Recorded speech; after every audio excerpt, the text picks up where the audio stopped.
O hoxh, sa herë që fal namaz, më kapin vezveset, edhe pse nuk mendoj atë gjë, sa herë bie në sejdë sikur fillon pra ndjen një zë brenda vetes.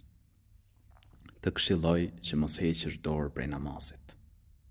Vazhdimisht me e fal. Mundohu ta falësh namazin në kohë.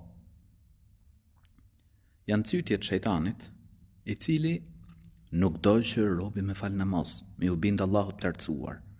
Prandaj të këshilloj që të bëhesh e fortë dhe vazhdimisht me fal namazin. Mundohu që vazhdimisht të rish me abdes.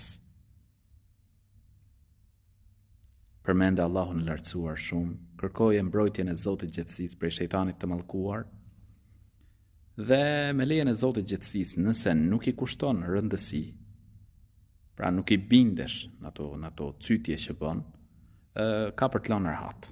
Pra pak kohë zgjasin këto lloj cytjesh. Por, me rëndësi është me pas vazhdimsi, me qenë e rregullt me namazin, mundohu dhikër mëngjes, pra me përmend Zotin e Gjithësisë, me bë lutjet e mëngjesit, lutjet e mbrëmjes, dhe Allahu ju rujt.